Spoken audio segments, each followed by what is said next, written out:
Opa, e aí família, tranquilo? Esse é mais um vídeo daqui do canal Rickzera. E bom rapaziada, hoje o vídeo vai ser super interessante, eu espero que gostem. O tema do vídeo hoje é Baldur's Gate 3, se ele mereceu ou não o Game of the Year. Pra quem não sabe, no mês passado, no caso em dezembro, foi nesse mês ainda, se eu não me engano, Baldur's Gate 3, um jogo que lançou há aproximadamente 4 meses, conseguiu ganhar o prêmio de melhor jogo do ano. E bom, do que se trata esse jogo? Baldur's Gate 3 é um jogo que conta uma história de um personagem principal e é um jogo que tem como principal objetivo e como sinopse, obviamente, você tirar uma larva do seu cérebro. Eu vou entrar muito melhor mais pra frente, tá ligado? Pra vocês conseguirem entender. Mas Baldur's Gate 3 é um RPG muito inspirado em Dungeons and Dragons, um RPG de mesa que também surgiu para computador, e que tem como principal objetivo ser um jogo super aberto, sabe? Que te dá várias possibilidades. E esse jogo inspirado em Dungeons and Dragons foi inspirado na sua quinta edição do jogo, então segue as mesmas regras dessa quinta edição, que o Dungeons and Dragons são tipo uns manuais de regras, tá ligado? Bom, para vocês terem uma ideia, as mecânicas do jogo são as seguintes: o tempo inteiro o jogo tá rolando dados, mesmo sem você perceber, e esses dados analisam pontos, por exemplo, do mapa. Então você passa do lado de uma armadilha, rola um dado de percepção, tá ligado? Esse dado de percepção, ele vai te dizer se você vai conseguir ou não enxergar aquela armadilha. Só que no jogo você anda sempre com uma parry, então várias vezes o seu personagem principal não vai estar enxergando, mas outro vai, sabe? É... Outras mecânicas do jogo. Como funciona o combate de Baldur's Gate 3? O combate de Baldur's Gate 3 é um combate por turnos. O que acontece? O jogo ele é muito completo. Ele tem 300 magias. Ele tem 300 formas de atacar com espada. Ele tem 300 formas de fugir de um combate. Então, o que acontece é que o fato do jogo ser tão completo confundiria muito a gameplay se fosse em tempo real. Então esse RPG segue um tipo de combate por turnos, que é o também conhecido como bate-ataca, sabe?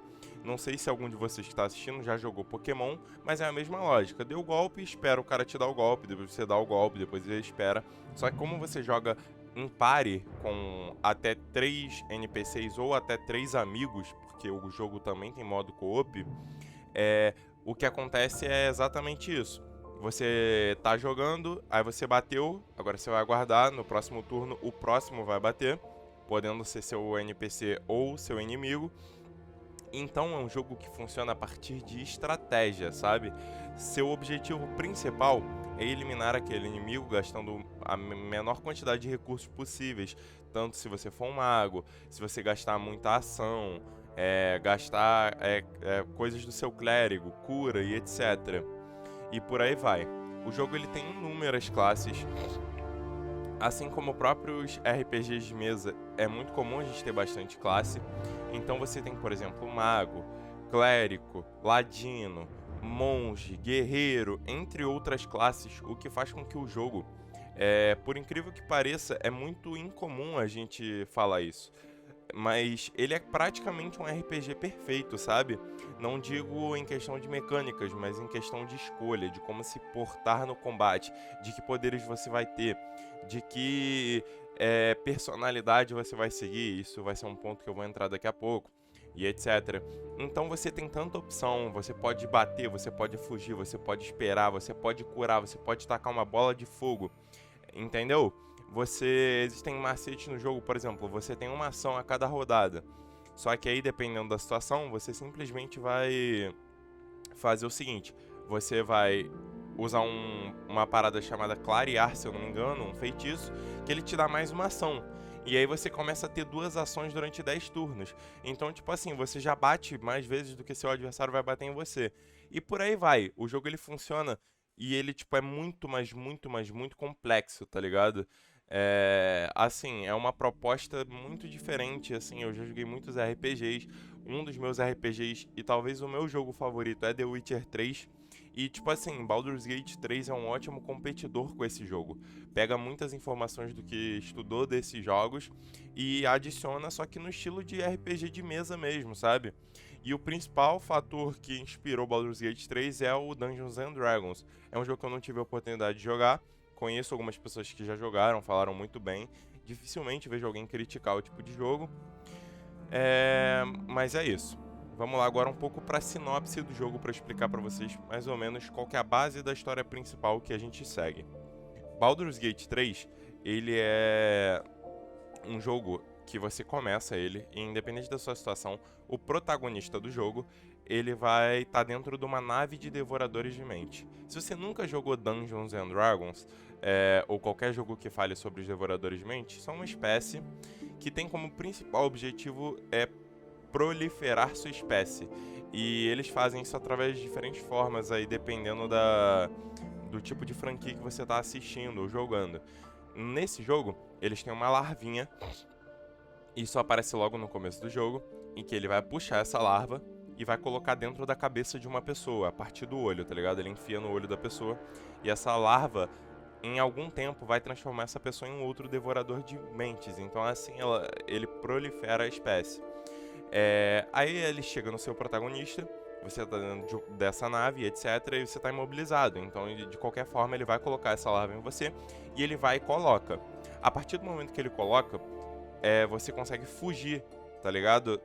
Dessa nave, porque a nave sofre ataques das pessoas da cidade de Baldur's Gate. Pra quem não sabe, Baldur's Gate é uma cidade. E aí, essa nave começa a sofrer ataque, etc. Você consegue fugir daquela casulo que você tá.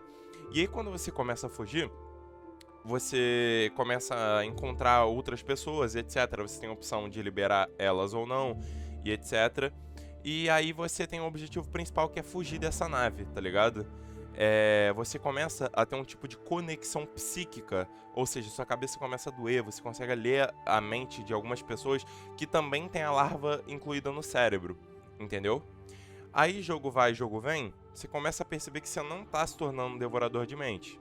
E aí você começa a tentar descobrir o porquê. E vão aparecendo algumas situações que explicam mais ou menos o porquê que você não está se transformando num devorador de mente. É muito interessante porque você começa a procurar, tipo, urgentemente um curandeiro.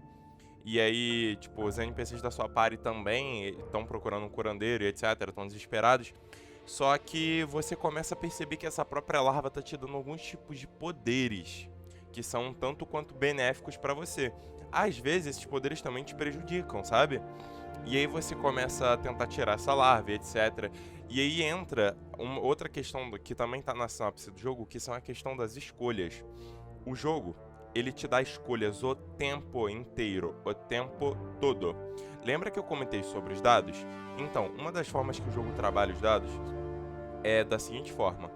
Durante essas situações do dia a dia, como eu falei, por exemplo, de ver uma armadilha, o dado ele não vai aparecer na sua tela, porque nos Dungeons and Dragons, por exemplo, você tinha que jogar o dado, né? É um jogo assim. Mas para otimizarem o jogo, para deixar ele mais clean, mais rápido e etc, para não ficar aquela parada de dado o tempo inteiro, os dados só aparecem nas situações de escolha, onde você vai rolar o dado e vai ver o número que você vai tirar.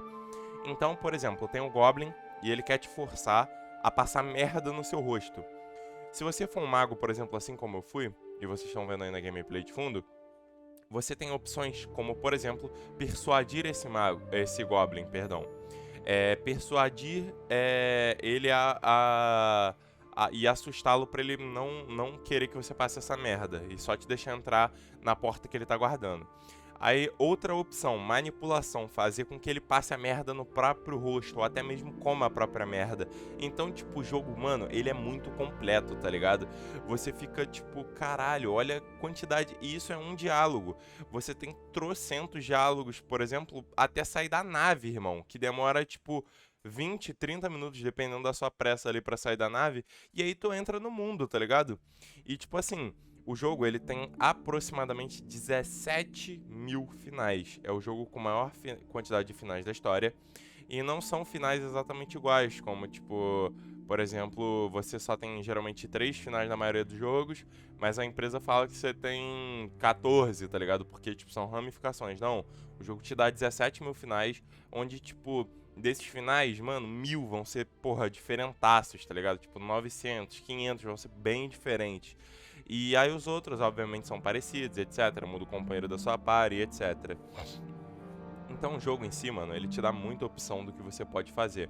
É o jogo que eu mais me senti liberdade pra ser quem eu sou, ou pra fazer com que o meu personagem fosse o cara mais cuzão do mundo, ou o cara mais legal do mundo e consequentemente me fuder, porque a gente sabe que ser bonzinho demais a gente sempre se fode. Então o jogo ele te dá tanta opção, tá ligado? Do que você pode seguir, da forma que você pode continuar, que você fica cativado pelo mundo. Uma das coisas que eu tinha um pouco de dificuldade, falando agora um pouco de mim, era sobre a questão do combate por turnos, não era algo que me agradava tanto. Só que, cara, o jogo ele é tão completo que daqui a 1, 2, 3 horas de gameplay, tu até esquece que você tá num combate por turnos, tá ligado? E pelo contrário, muitas vezes você começa a gostar, porque eu tô começando a gostar do combate do jogo, eu tô aí com 15 horas de gameplay aproximadamente, e eu já tô gostando, porque eu tenho tanta opção do que fazer nesse combate por turnos, que tipo, eu tô achando super interessante, tá ligado? Vamos lá.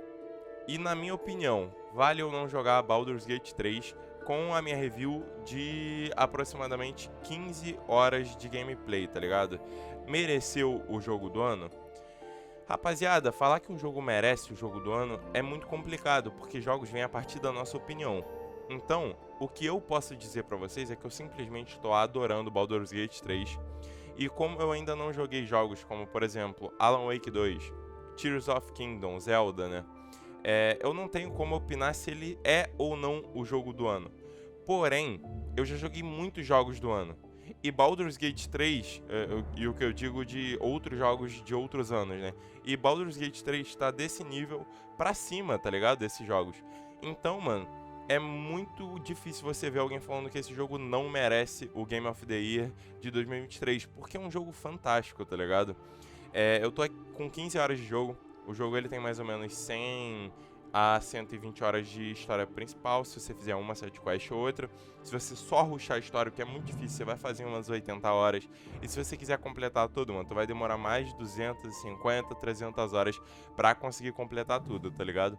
E mesmo assim não vai ser tudo, né? Porque se você fizer uma nova run da gameplay, você vai ter escolhas diferentes e o jogo vai mudar completamente, tá ligado? E isso é um dos charmes do Baldur's Gate 3. O jogo na mão de duas pessoas nunca é o mesmo, tá ligado? Porque você nunca escolhe a mesma coisa que outra pessoa e aí o jogo fica com outro tipo de sistema, entendeu? Então, rapaziada, eu espero de verdade que vocês tenham gostado. Só uns agradecimentos finais à rapaziada que tem apoiado aí o canal, tá ligado? Muito obrigado de verdade. Pô, peço por favor que se você chegou até aqui, deixa um like, o canal ainda é pequeno, tá ligado? E aí a gente tá com essa meta de fazer o canal crescer e eu conto com o apoio de vocês de verdade, mano. Porque é uma parada que eu não sou ingrato, então eu com certeza vou lembrar de todo mundo que tá aqui desde o começo, tá bom? Se você curtiu de verdade, comenta aí, manda um salve, manda um abraço, qualquer parada aí pode deixar que eu respondo, tá bom? E tamo junto, família, de verdade, um abração pra vocês, valeu, falou e é nóis!